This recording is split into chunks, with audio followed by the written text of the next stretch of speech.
Dear students, in the last video lecture, I discussed about three-phase half-wave phase control rectifier. I hope this concept was clear. Now, in this video lecture, I am going to discuss three-phase full-wave phase control rectifier. So here, today in this class, we'll discuss the basics. Then we'll discuss circuit diagram and working of three-phase full-wave rectifier. Then we'll draw the waveforms, that means the waveforms for different firing angles. Then we'll draw the expressions for voltage and currents. Clear? So let's start with basics of three-phase full-wave rectifier. First, let us see why we need three-phase full-wave rectifier. Three-phase full-wave rectifier की जरूरत हमें क्यों पड़ी? हम लोगों ने कल three-phase half-wave rectifier देखा था. वहां पर क्या था, हमें एक साइकिल में 3 पल्सेज मिल रहे थे. हाफ वेव में एक साइकिल में 3 पल्सेज मिल रहे थे. क्लियर? अब देखिए यहां पर अगर हम लोग 3 के जगह 6 थारिस्टर का यूज कर लेते हैं. कल हमने 3 थारिस्टर का यूज किया था. अगर हम लोग 6 थारिस्टर का यूज करते हैं तो वहां से थ्री-फेज फुल-वेव रेक्टिफायर बनेगा. और three-phase full-wave rectifier 6 pulses converter कहा जाता है. That means in one cycle you will gate 6 pulses. तो अगर आपको 6 पल्सेज मिल रहा है तो आपने पहले भी देखा था हाफ वेव और फुल वेव में. जब आपने देखा था सिंगल फेज में आपको वोल्टेज डबल आ रहा था. फुल वेव में वोल्टेज डबल होने के कारण क्या होगा, पावर अधिक होगा. तो कहीं कहीं जब हमारे पास 3 फेज सप्लाई है ऑलरेडी, हम लोग क्यों ना 3 फेज फुल वेव रेक्टिफायर भी डिजाइन कर लें. इसलिए 3 फेज फुल वेव रेक्टिफायर की एनालिसिस की जाती है. और 3 phase full wave rectifiers are widely used in many industrial applications to run DC machines. Clear? तो हम लोग इसका सबसे पहले और समझते हैं कि कैसे इसके सर्किट डायग्राम को बनाया जाए, इसका कंसेप्ट कैसे आया. तो देखिए हाफ वेव रेक्टिफायर में पहले जो मैंने कल बनाया था उसको मैं फिर से बना रहा हूं with the help of diode only. I am not taking thyristor, I am taking diode only. Clear? देखिए यहां पर एक लोड था और एक न्यूट्रल आपने कनेक्ट किया था. इस केसेस में आपने क्या देखा था कि जिसका सबसे हाईएस्ट वोल्टेज था +15 +10 +5, तो यहां पर क्या देखा था, ये पार्ट आपका कंडक्ट कर रहा था. क्लियर? अब हमारे पास कोई निगेटिव में कनेक्ट करे 3 डायोड को कोई हमें निगेटिव में कनेक्ट करे. क्लियर? और यहां पर फिर से लोड तो लगा ही दिया जाए. और यहां पर कहे R Y B है, कोई कहेगा आपको ये आपका -15 है, -10 है, -5 है. अब आपसे पूछा जाएगा कि उसमें से कौन सा डायोड कंडक्ट करेगा. अब देखिए यहां पर क्या हो रहा है, यहां पर देखिए कि जिसका सबसे अधिक, ये देखिए एनोड है, ये रखा anode, this is your cathode. तो कैथोड का सबसे जिसका अधिक वोल्टेज माइनस में होगा, यानी सबसे मिनिमम वोल्टेज जिसका होगा वो डायोड कंडक्ट करेगा यहां पर. तो यानी -15 वाला डायोड हमें यहां पर कंडक्ट करेगा. -15 वाला डायोड कंडक्ट करेगा. ये देखिए एनोड था, ये कैथोड था. Anode cathode. आप इसे क्या कह सकते हैं, यहां तीनों का कैथोड कॉमन है. आप इसे कह सकते हैं common cathode group. Clear? Common cathode group. Similarly यहां पर आप क्या देख रहे हैं, तीनों का एनोड कॉमन है, तो इसे आप क्या लिखेंगे, कॉमन एनोड ग्रुप. तो जब ये कॉमन एनोड ग्रुप है, कॉमन एनोड ग्रुप में कौन सा डायोड कंडक्ट करता है, जिसका सबसे मिनिमम वोल्टेज है वो कंडक्ट करता है. सिमिलरली अगर कॉमन कैथोड ग्रुप की बात करें तो यहां पर जिसका सबसे मैक्सिमम वोल्टेज है वो कंडक्ट करता है. अब देखिए क्या किया जाएगा, कि हम लोग क्या करते हैं कि ये 3 पॉजिटिव ग्रुप और 3 निगेटिव ग्रुप, इन दोनों ग्रुप को मिक्सअप कर देते हैं. हम लोग कॉमन कैथोड ग्रुप और कॉमन एनोड ग्रुप दोनों ग्रुप को मिक्सअप कर देते हैं और वहां से जो सर्किट बनता है that circuit is the circuit of 3 phase full wave rectifier. That circuit is the circuit of 3 phase full wave rectifier. अब हम लोग उस सर्किट को ड्रॉ करते हैं। आप बस यहां पर इन दोनों चीजों को याद रखिएगा। सर्किट ड्रॉ करते हैं, उसका वर्किंग प्रिंसिपल देखेंगे, किस तरह से वो सर्किट हमारा वर्क कर रहा है और किस तरह से वेवफॉर्म दे रहा है। तो देखिए मैं ड्रॉ कर रहा हूं यहां पर, I am drawing the circuit.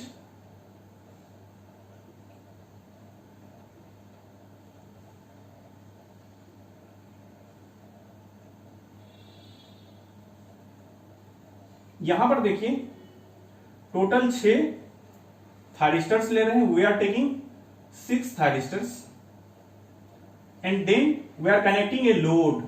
We are connecting a load, और जब आप लोड को कनेक्ट कर रहे हो तुरंत यहां प्लस माइनस वी नोट लिखोगे, यहां पर आई नोट लिखोगे। क्लियर? अब देखिए यहां पर इस पॉइंट को आर फेज है, ये हमारा वाई फेज, और ये हमारा तीसरा बी फेज। आर, वाई और बी, ये 3 फेजेज हमें मिल गए। ये 3 फेजेज हमें मिल गए। आर यहां कनेक्ट है, वाई यहां कनेक्ट है, यहां बी कनेक्ट है। इस थायरिस्टर्स के नाम दिए जा रहे हैं।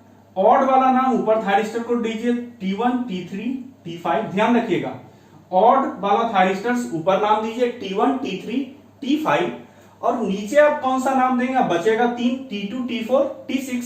तो यहां पर क्या करिए कि इसका देखिए 3 का डिफरेंस होना चाहिए। ऊपर और नीचे के नंबरिंग में 3 का डिफरेंस याद रखिएगा, ट्रिक, नहीं तो बार बार भूल जाओगे इस चीज को। T5 है तो 3 का डिफरेंस यानी T2, यहां पर T3 मतलब T6, और T1 मतलब T4, T2, T6, T4।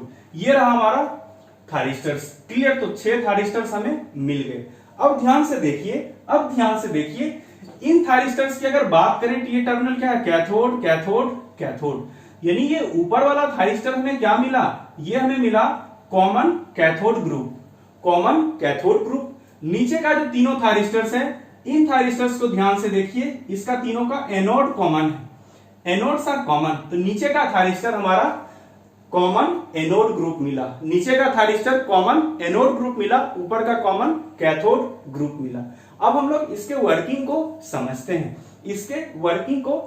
हैं, आप क्या जानते हैं? जो हमारा कॉमन एनोड ग्रुप होता है, कॉमन कैथोड ग्रुप की अगर हम बात करें, कॉमन कैथोड ग्रुप में क्या होता है? मैक्सिमम वोल्टेज होना चाहिए,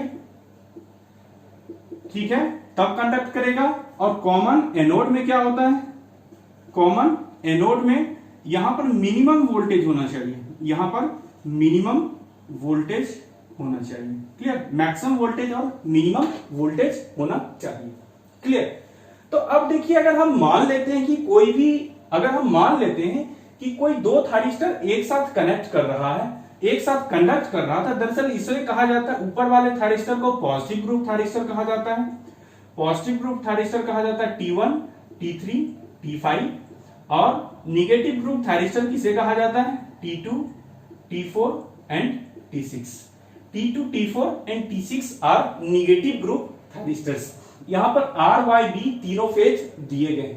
अब हम एक मान लेते हैं, मानिए कि हमारा T1 लोड के थ्रू आया और T2 के थ्रू यहां से B से करंट कंडक्ट हो रहा है। T1 और T2 हमारा एक साथ कंडक्ट कर रहा है, हम ऐसा मान लेते हैं। तो जब T1 और T2 कंडक्ट कर रहा है तो हम क्या समझते हैं? आप समझते हैं यहां पर कि ये हमारा R फेज था, ये हमारा R फेज था, और ये क्या है? B phase. यानी कि जो लोड है हमारा, ये जो लोड है, इस लोड के क्रॉस कौन सा वोल्टेज एपियर हो रहा है? लोड के क्रॉस एपियर हो रहा है VR minus VB। That means here in this case line voltage appears across the load। इस चीज को लिख लीजिए नोट करके। वहां पर देखा था आपने फेज वोल्टेज एपियर होता था, यहां पर क्या होता है? यहां पर लाइन वोल्टेज एपियर होता है। लाइन वोल्टेज appears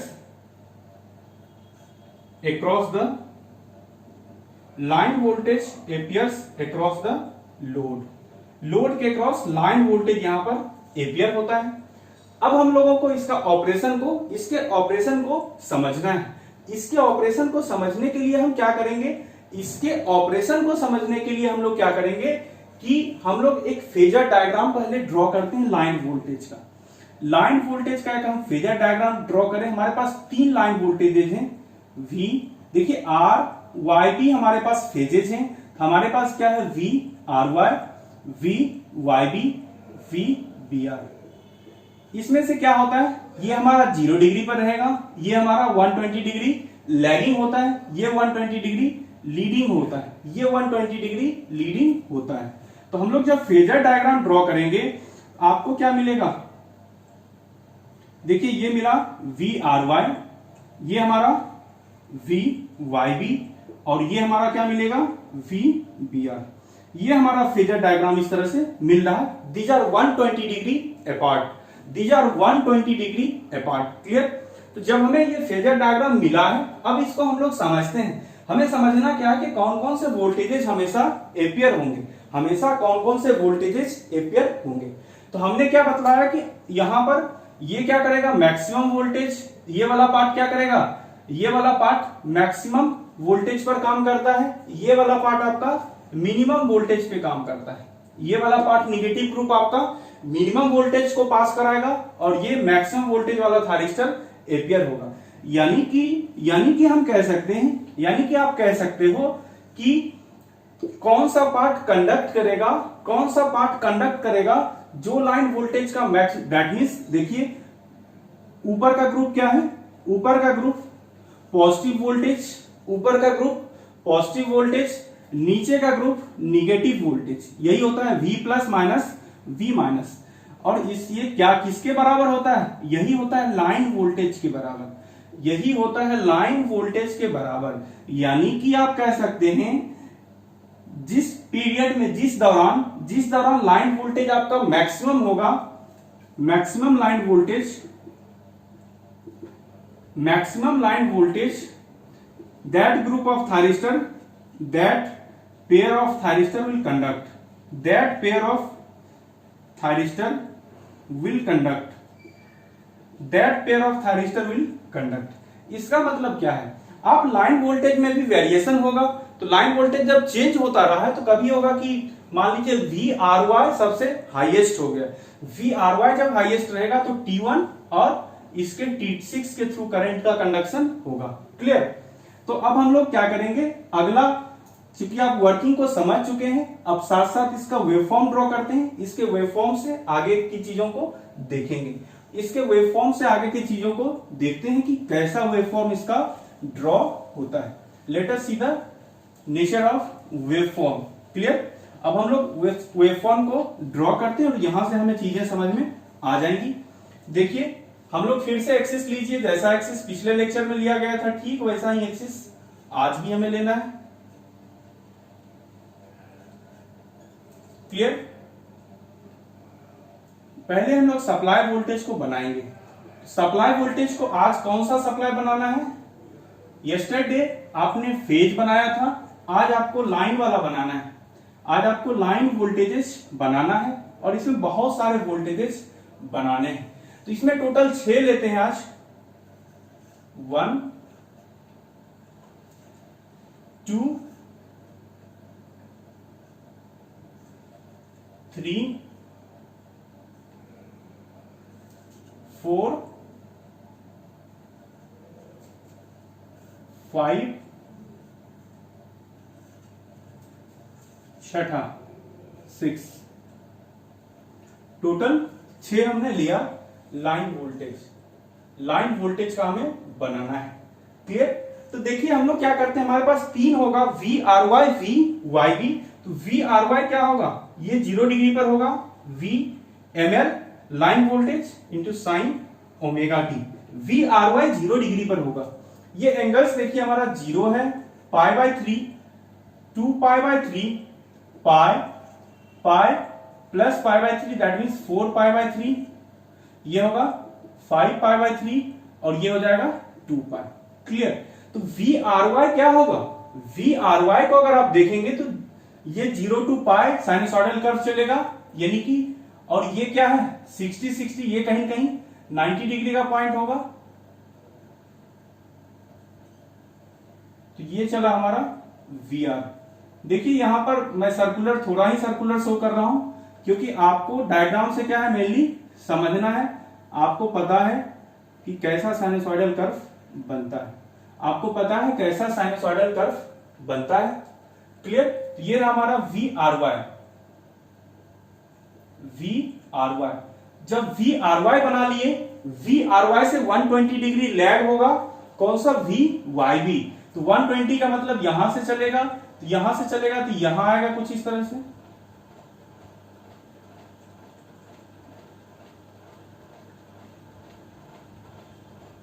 इस तरह से बनेगा। यहां पर भी क्या होगा? यहां पर इस तरह से बनेगा वी वाई बी। और वी बी आर 120 डिग्री पहले चल रहा था। 120 पहले चलने का मतलब वो 120 से आकर लास्ट 60 पर जीरो हो गया होगा, 60 पर जीरो हो गया होगा। 60 से अब निगेटिव चलेगा,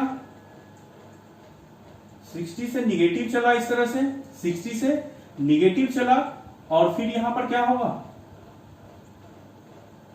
इस तरह से चलेगा। ये रहा वी बी आर, ये रहा वी बी आर। तो 3 लाइन वोल्टेज हमने बना लिए, 3 लाइन वोल्टेज हमने बना लिया। अब देखिए 3 और बनाना है इसके रिवर्स में, क्योंकि लाइन वोल्टेज देखिए होते कितने? टोटल 6 लाइन वोल्टेज होंगे, टोटल 6 लाइन वोल्टेज होंगे। तो 3 हमने बनाया, 3 और बनाना है। 3 बनाने का मतलब इसका जस्ट रिवर्स। दैट मीन्स अगर आपने वी आर वाई बनाया, अब आपको वी वाई आर बनाना है। वी वाई आर क्या होगा यार? इसका जस्ट रिवर्स, यानी कि ऐसे यहां लाओ,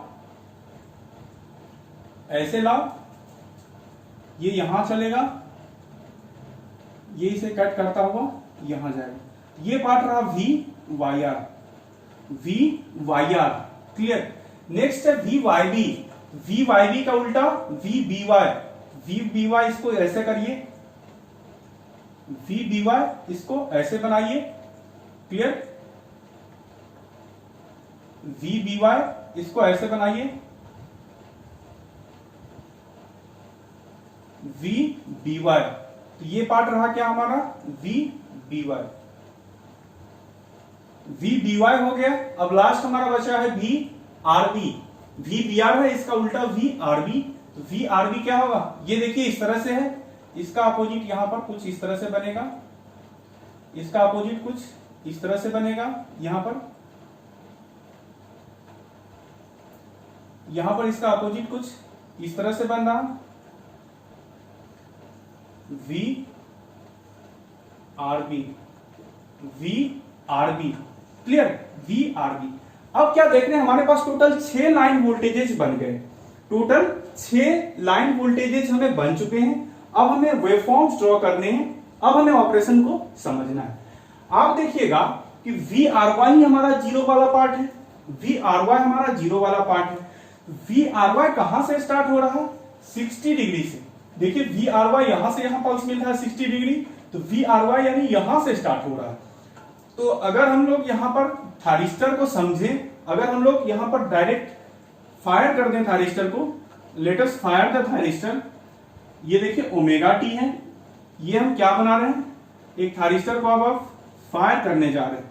थारिस्टर को जब आप फायर करोगे, थारिस्टर को जब आप ट्रिगर करोगे, सारे थारिस्टर्स को आप ले रहे हैं अल्फा इक्वल टू 0 डिग्री।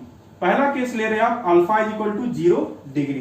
तो जब अल्फा हमने 0 डिग्री लिया, जब हमने अल्फा 0 डिग्री लिया, थारिस्टर्स को आप ट्रिगर करते जाओगे, आपको क्या समझाया गया है कि जो लाइन वोल्टेज सबसे हाईएस्ट वही आउटपुट वेवफॉर्म में एपियर होगा। तो सबसे हाईएस्ट की बात करें तो वी आर वाई में कौन सा है? यहां देखिए इस पीरियड में वी आर वाई है, वी आर वाई है, फिर वी आर बी है, वी बी वाई, इस तरह से बना, इस तरह से बना, और लास्ट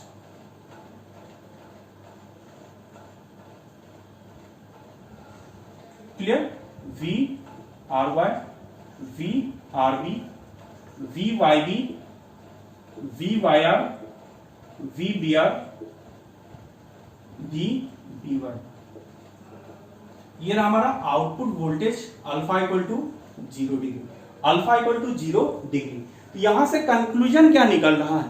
यहां से कंक्लूजन निकल रहा कि अगर इसका टाइम पीरियड देखिएगा तो यहां से 0 से आया π/3, 0 to π/3 के बाद सेम वेव फॉर्म आपको मिल रहा है, यानी टाइम पीरियड इसका क्या हो गया π/3, यानी टाइम पीरियड हमें क्या मिला π/3। तो π/3 जब हमारा टाइम पीरियड मिला, आप लिखिए time period omega T not क्या मिला हमें π/3।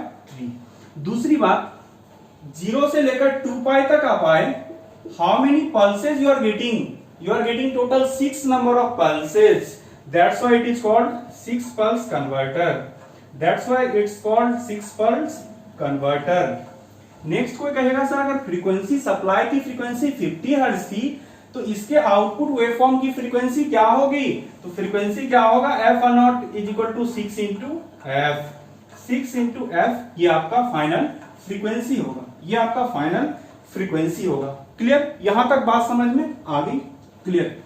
अब देखिए जब इसको आपने लिख दिया तो अब हमें देखना है कि कौन कौन सा थारिस्टर इस समय ऑपरेट कर रहा था, तो कौन कौन से थारिस्टर, इसको कैसे समझा जाए। इसको समझने के लिए देखिए, आप देखिए T1 किसके साथ एसोसिएटेड है, आर फेज के साथ। T1 इज यानी कि आर फेज की अगर हम बात करें, आर में होगा T1, Y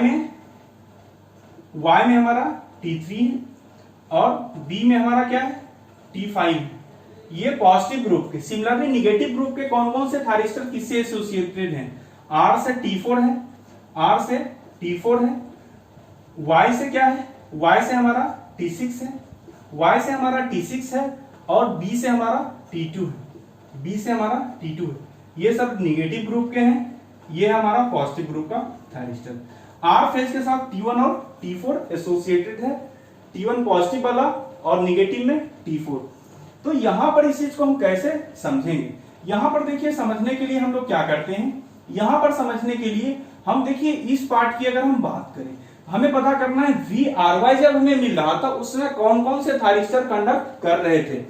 R देखिए पॉजिटिव, R पॉजिटिव R का मतलब T1 कंडक्ट कर रहा था, और दूसरा कौन सा Y निगेटिव है, Y निगेटिव का मतलब क्या है, निगेटिव Y मतलब T6, ये हमारा T6 कंडक्ट कर रहा है। सिमिलरली VR पॉजिटिव है मतलब T1, VB निगेटिव में B आ रहा है, B का मतलब T2। सिमिलरली VY का मतलब T3, यहां भी T3 होगा पॉजिटिव में, और निगेटिव में क्या होगा VB मतलब T2, VR मतलब VR मतलब T4, तो T1 T3, नेक्स्ट आएगा हमारा T6, VB का मतलब T6, और T6 के बाद ये रहेगा हमारा T4, ये रहेगा हमारा T4, ये रहेगा हमारा T4। क्लियर, ये T1 T3 VB हमारा क्या है, VB T5 है, ये पार्ट होगा हमारा T5, ये रहेगा हमारा T5, ये रहा हमारा T4, T2 T4, और लास्ट वाला पार्ट ये क्या होगा T5 और T6। यानी आपको बस यहां से चेक करना है, VBY दिया है, कैसे चेक करोगे, B पॉजिटिव, D वाला पॉजिटिव, देखोगे पॉजिटिव B क्या है T5, तो T5 हुआ पॉजिटिव वाला। Y निगेटिव है, निगेटिव Y मतलब क्या है T6, तो T6 निगेटिव वाला है। इसी तरह से यहां पर हमें चेक करना है, यहां पर हमें इसी तरह से चेक करना है थारिस्टर्स कौन कौन से कंडक्ट हो रहे हैं, कौन कौन से थारिस्टर कंडक्ट हो रहे हैं। ये रहा 0 डिग्री के लिए। अब हम लोग क्या करते हैं 60 डिग्री के लिए ड्रॉ करते हैं।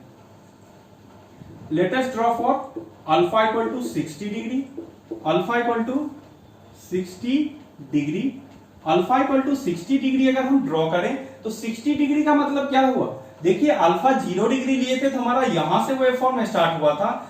अब हम लोग क्या कर रहे हैं, अल्फा मतलब थारिस्टर को हम 60 डिग्री पर फायर कर रहे हैं। So when you are going to fire the thyristor at 60 degree, तो RY वाला जो यहां पर पार्ट मिल रहा था वो अब यहां से मिलना स्टार्ट करेगा, वो यहां से मिलना स्टार्ट करेगा, यहां वाला RY हमें नहीं मिलेगा क्योंकि यहां पर आपने उसे ट्रिगर ही नहीं किया। आप ट्रिगर कहां कर रहे हो, यहां पर जब आप उसे ट्रिगर करोगे, यहां पर जब आप उसे ट्रिगर करोगे तो यहां पर RY का वेवफॉर्म क्या है, ये है RY का waveform, this is the waveform of RY। इस वेवफॉर्म को ध्यान से देखिए, यानी कि इस पोर्शन में हमें RY क्या मिलेगा, RY हमें इस पोर्शन में कहीं कहीं ये हमें RY मिलेगा, ये हमें आर वाई मिलेगा वी आर वाई।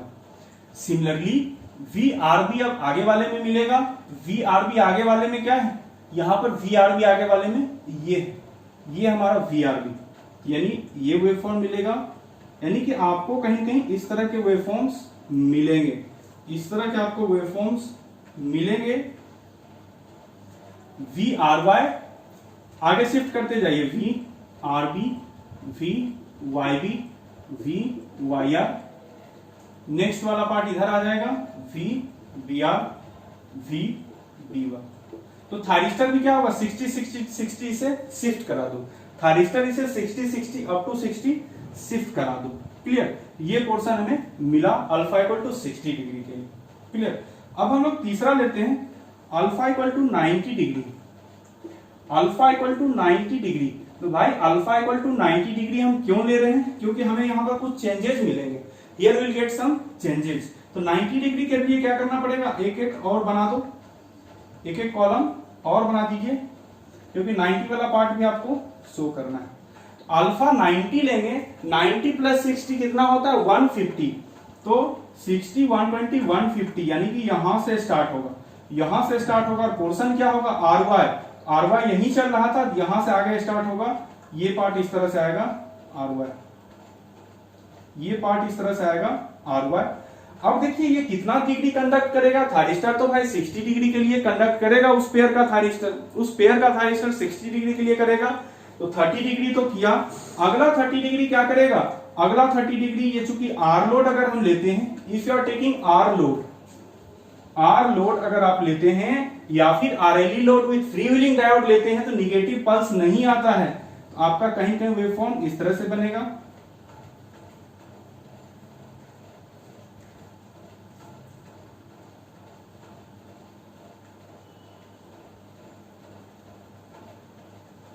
इस तरह से हमें वेवफॉर्म मिलेगा V R Y, here you will get V R B, here you will get V Y B, इस तरह में वेवफॉर्म मिलेंगे। क्लियर, अब देखिए कोई कहेगा कि सर आरएल लोड लिया जा रहा है कंटिन्यूअस कंडक्शन वाला, if you are taking RL load with continuous conduction, so in that case continuous conduction आपको क्या मिलेगा, यहां पर निगेटिव पार्ट में भी इतना दूर कंडक्ट होगा, निगेटिव पार्ट में भी कंडक्ट होगा। ये निगेटिव स्पाइक किसके कारण मिल रहा है, you are getting this negative spike due to RL load, continuous conduction RL load. तो निगेटिव स्पाइक किसके कारण आएगा, आरएल लोड के कारण निगेटिव स्पाइक आएगा, negative spike will come due to RL load. अब एक लास्ट वेवफॉर्म में ड्रॉ कर रहा हूं, लास्ट वेवफॉर्म में ड्रॉ कर रहा हूं, यहां पर है ओमेगा टी, और ये वेवफॉर्म में ड्रॉ कर रहा हूं कि जो हमारा फेज है I R I Y I B, हम लोग एक फेज करंट का वेवफॉर्म देख लें कि भाई क्या फेज करंट का क्या सिस्टम है, फेज करंट का क्या सिस्टम है, फेज करंट का क्या वेवफॉर्म हमें मिल रहा है। तो फेज करंट के अगर आप वेवफॉर्म को देखेंगे तो फेज करंट का वेवफॉर्म आपको क्या मिलेगा, अल्फा 0 डिग्री के लिए लेते हैं, अल्फा 0 डिग्री के लिए लेते हैं, ये मैं आई आर लिख रहा हूं, ये था क्या वी नॉट था, आई आर में लिख रहा हूं अल्फा 0 डिग्री के लिए आर फेज का करंट। तो आर फेज का करंट, और हम मान लेते हैं कि बहुत ही इंडक्टिव, हाईली इंडक्टिव लोड है, I naught is constant, I naught is constant. तो आप क्या देख रहे हो कि यहां से यहां आपको वीआर वाला पार्ट पॉजिटिव था, वीआर वाला पार्ट पॉजिटिव था, मतलब इससे होकर करंट जा रहा था, यानी आर फेज से करंट बाहर निकल रहा था, that means R was positive, और यही load current I naught carry कर रहा था। यानी कि आप कह सकते हो कि थोड़ी समझदारी दिखाओगे, आप तुरंत क्या करोगे, यहां से लेकर यहां तक बना दोगे प्लस आई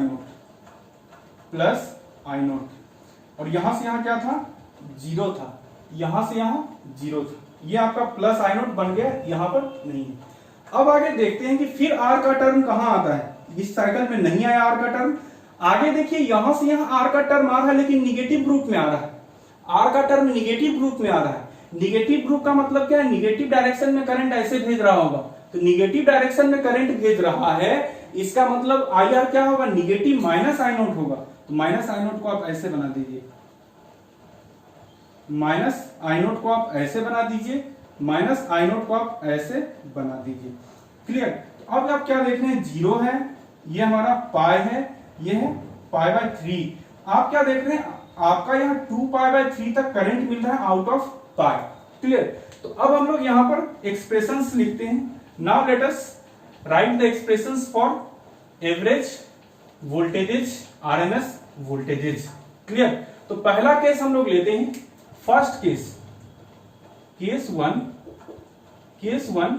चलिए फिर से मैं मार्कर बदल लेता हूं और देखिए आप लोगों को टफ नहीं लगना चाहिए ये सब्जेक्ट, आप लोगों को ये सब्जेक्ट टफ नहीं लगना चाहिए, मैं एक्सप्लेन करने की पूरी कोशिश किया हूं। क्लियर? तो देखिए पहला केस क्या है, पहला केस है, फर्स्ट केस है alpha less than equal to 60 degree, alpha less than equal to 60 degree, क्योंकि 60 के बाद ही कंडीशंस बदला है।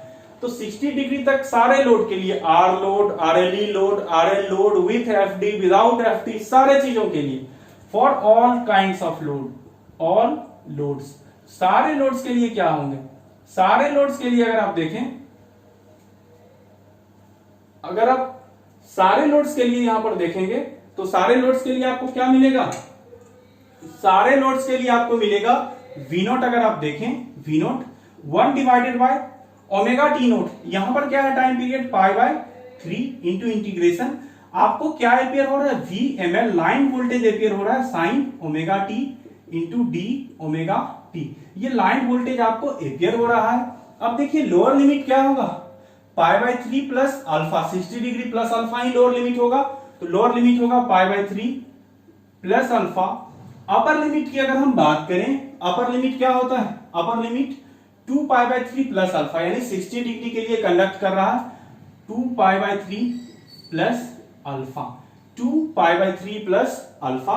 इसका जब आप इंटीग्रेशन करेंगे, from here you will get 3 VML divided by pi cos alpha. ये रहा हमारा single phase full wave rectifier, alpha less than equal to 60 degree for all loads का ये एक्सप्रेशन रहा। आपने जब बनाया था, इससे पहले आपने हाफ वेव रेक्टिफायर डिस्कस किया था, उसमें आपको मिला था 3 VML divided by 2π into cos alpha. So यहां पर आपको जस्ट उसके डबल वैल्यू मिला है, उसके वैल्यू का डबल वैल्यू आपको यहां पर मिला है। ये रहा V नोट का पार्ट। क्लियर?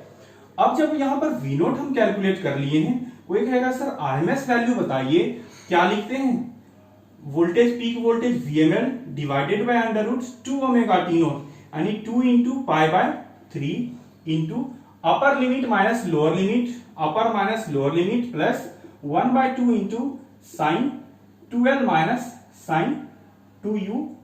अब तुम लोग कहोगे कि यार आरएमएस वाला ही ज्यादा आसान लिखना है, अच्छी बात है, आरएमएस ही लिख दिया करो, यहां से आप आरएमएस वोल्टेज बना दोगे, यहां से आप आरएमएस वोल्टेज बना दोगे। क्लियर?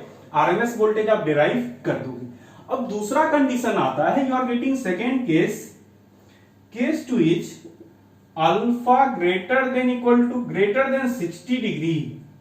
अल्फा जब 60 डिग्री से ज्यादा होता है, if your alpha is greater than 60 degree, up to 60 this was enough, if alpha is greater than 60 degree, then there is discontinuity in the waveform for the case of R load, for the case of RL and RLE load with freewheeling diode।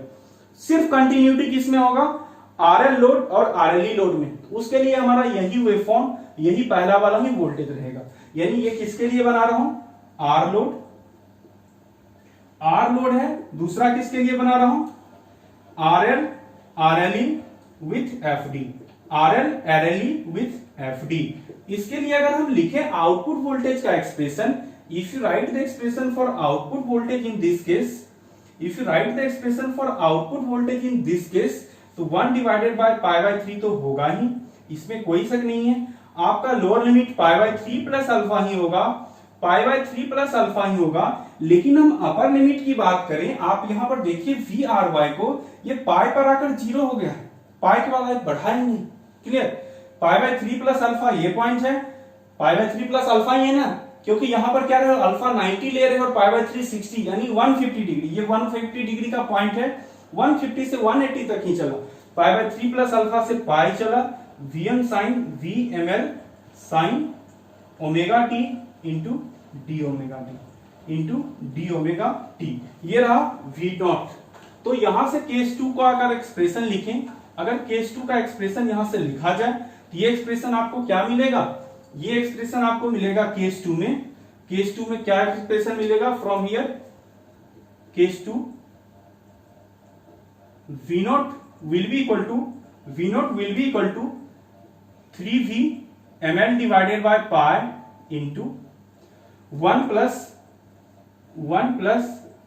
Cos pi by 3 plus alpha, 1 plus cos pi by 3 plus alpha. Clear, this is the V naught expression for output voltage. ये किसके लिए हुआ, alpha greater than 60 degree for R load और दूसरा for RL E with free wheeling diode, जो कि इसके waveform को जीरो कर दे रहा है। सिमिलरली यहां से आप आरएमएस वैल्यू का भी वेवफॉर्म लिख देंगे, आरएमएस वैल्यू को यहां से आप कैलकुलेट कर देंगे। You can easily calculate RMS value from here. तो आपको ये दो तरह के एक्सप्रेशंस मिले, एवरेज आउटपुट वोल्टेज का, आरएमएस आउटपुट वोल्टेज का। पहला condition alpha less than 60 degree और equal to 60 degree, and second condition alpha greater than 60 degree. लेकिन जो आरएल लोड है और आरएलई लोड है उसमें कोई अल्फा का कंडीशन नहीं है, पहला वाला एक्सप्रेशन उसके लिए वैलिड है। क्लियर, उसके लिए वैलिड है। तो देखो यहां तक मुझे लगता है कि आप लोग समझ गए होंगे, यहां तक आप लोग जरूर समझे होंगे कि जो मैंने एक्सप्लेन किया है। क्लियर, अब हम लोग यहां पर कुछ करंट के बारे में डिस्कशन कर लेते हैं। Let us discuss something about current की, करंट का वेवफॉर्म कैसा होता है, करंट का कुछ वैल्यूज को कैलकुलेट करते हैं। तो देखिए इसमें हम लोग करंट का डिस्कशन करें तो हम लोग सबसे पहले देखते हैं पहला केस जो हम लोग लेंगे, यहां पर तो हम लोग फर्स्ट केस लेंगे, केस 1।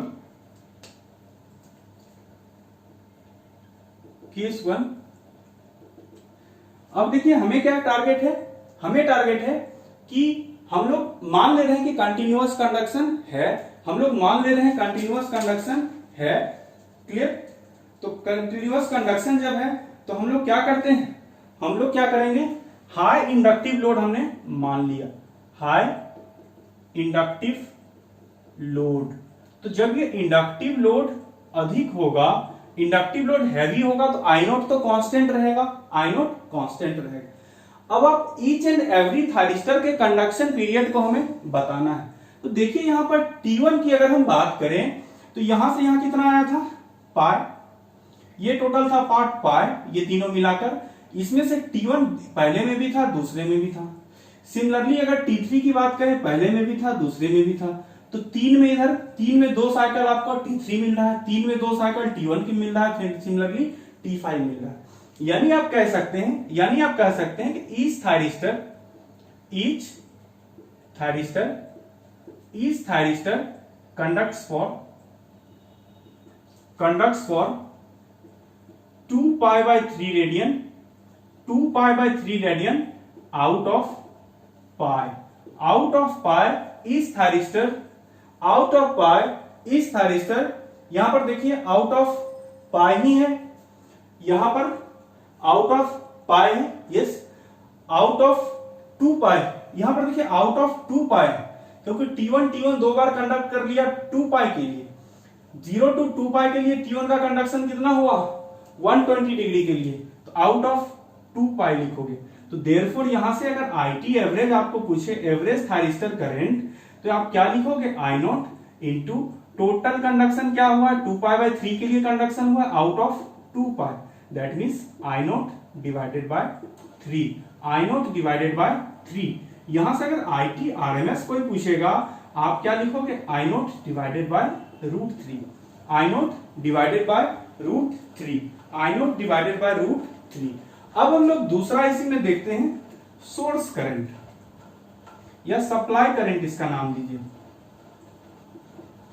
Supply current. तो सप्लाई करंट हम IR की वैल्यू ही लिख देते हैं, IR का हम लोग RMS वैल्यू लिखते हैं। IR का अगर हम RMS वैल्यू लिखेंगे तो देखिए IR का वेवफॉर्म यही था, 0 to पाई के लिए आपको कितने देर में कंडक्ट हुआ था, 2 पाई बाय 3 कंडक्ट हुआ था 0 to पाई के लिए। तो इसका RMS अगर लिखें तो I naught into 2 pi by 3 divided by pi, divided by pi. तो from here what do you get, I naught under root 2/3, I naught under root 2/3, ये मिला हमारा IRRMS। This is your IRRMS। तो ये हमारा IRRMS मिल गया। दूसरा हमारा यहाँ पर ये आपका सारा जितना भी वेवफॉर्म्स था, वेवफॉर्म्स के सारे वैल्यूज, ये सब चीज आपने पता कर लिया, आपने देख लिया कि यहाँ पर कितनी आसानी से इन सारे वैल्यूज को कैलकुलेट किया जा सकता है। अब देखिए समस्या आपके साथ कहां आती है। जब मैं वेवफॉर्म्स को पढ़ा रहा था, वेवफॉर्म्स को ड्रॉ कर रहा था, तो आप में से बहुत लोग ऐसे होंगे जो मेरे लेक्चर को देख रहे होंगे लेकिन वो ड्रॉ नहीं कर रहे होंगे। क्यों? वो क्या करेंगे, सबसे पहले कि जैसे मेरा पूरा वेवफॉर्म ड्रॉ हो गया होगा, अब तुम लोग क्या करोगे, मोबाइल पर ऐसे करोगे, 3 उंगलियां लेकर ऐसे, जैसे भगवान राम गिलहरी के सर पे ऐसे करके उंगलियां फिरा दिए थे, वैसे आप लोग मोबाइल पर 3 उंगलियां ऐसे करोगे, स्क्रीनशॉट मिल जाएगा। बस कहोगे यार पूरा तो उतर गया मेरा यहीं पर स्क्रीनशॉट में, फिर एक स्टेटस लगा दोगे कि power electronics by Mayank sir, यही करते हो तुम लोग। तो उससे क्या फायदा मिलेगा, उससे आप वेवफॉर्म्स का स्क्रीनशॉट ही लेकर रख लोगे, वेवफॉर्म आप बना नहीं पाओगे।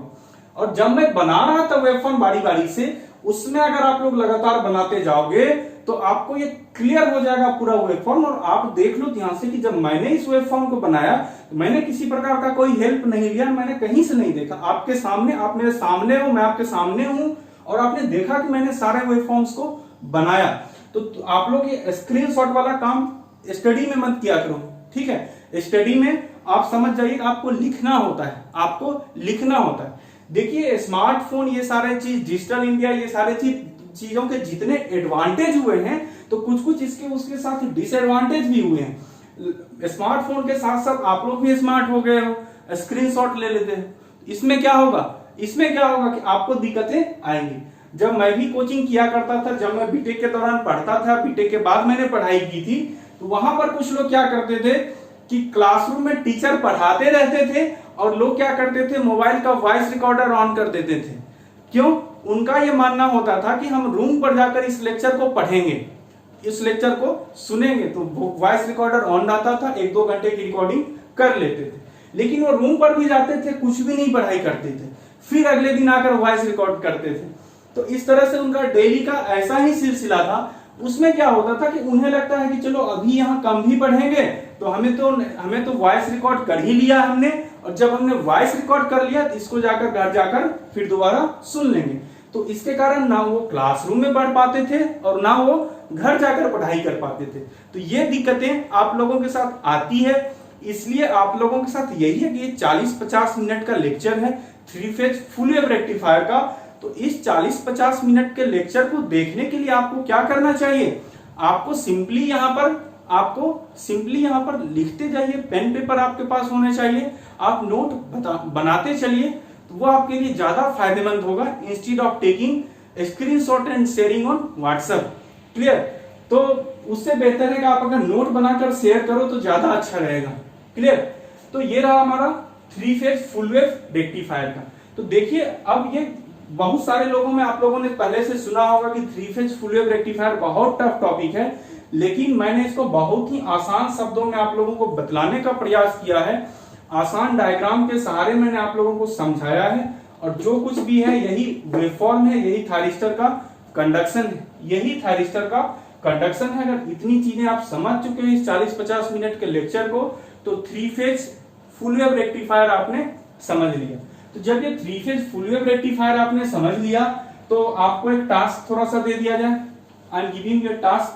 क्या टास्क देना है? जैसे मैंने पिछले लेक्चर में टास्क दिया था वैसे ही मैं यहां भी टास्क दे रहा हूं। टास्क क्या आपका देखिए, 3 फेज 230 वोल्ट 50 हर्ट्ज सप्लाई किससे दिया जा रहा है? 3 फेज फुल वेव रेक्टिफायर। अब आपको कहा जा रहा है alpha equal to 90 degree, alpha equal to 90 degree दिया गया है। लोड क्या है? लोड है हमारा रेजिस्टिव लोड। आपको क्या फाइंड करना है? You have to find V naught average, दूसरा आपको फाइंड करना है V naught RMS। V naught average V naught RMS for alpha equal to 90 degree. Second case, ये पहला क्वेश्चन रहा। दूसरा क्वेश्चन यही में फाइंड करना है for alpha equal to 30 degree. पहले 90 का कर लो, फॉर 30 डिग्री का करना है, ठीक है। ये दोनों होमवर्क है और मैं तभी समझूंगा कि आपने पूरे लेक्चर को देखा और समझा जबकि आप कमेंट बॉक्स में इसका आंसर पोस्ट करेंगे, तब मुझे पता चलेगा कि आपने पावर इलेक्ट्रॉनिक्स समझ लिया। तो आप समझ लीजिए कि जब तक आपका कमेंट नहीं आएगा, इसके सॉल्यूशन आप जब तक नहीं लिखेंगे, तो तब तक मैं भी निराश रहूंगा। मुझे ऐसा ही लगेगा कि समझ में नहीं आया आप लोगों को। और जब आप कमेंट लिख देंगे तब फिर हमें थोड़ा भ्रम हो जाएगा कि हमने इसको पढ़ाया और आप लोगों को समझ में आ गया। तो ये सब आप लोगों पर है, आप लोग किस तरह से लेक्चर्स को देखते हैं और कितना मेहनत करते हैं। मेहनत बहुत जरूरी है। यहां पर मैंने जो 3 फेज हाफ वेव रेक्टिफायर और 3 फेज फुल वेव रेक्टिफायर में जितनी बातें मैंने आप लोगों को बतलाया, आपको मैं ये सजेस्ट करूंगा, इसके लिए आप कोई किताब को भी मत देखना। आप ये दोनों लेक्चर के नोट तैयार कर लीजिए और इसको 2-3 बार रिवाइज कीजिए। उसके बाद अगर जो दिक्कतें आती हैं, कुछ थ्योरेटिकल नॉलेज और चाहिए, तब आप उस किताब को जाकर देखना और फर्दर आप मुझसे भी डिस्कशंस कर सकते हैं। You can ask me in the comment box. Clear? तो ये सारी चीजें रही 3 फेज फुल वेव रेक्टिफायर के बारे में। तो नेक्स्ट लेक्चर में हम लोग परफॉर्मेंस एनालिसिस डिस्कस करेंगे 3 फेज रेक्टिफायर्स का।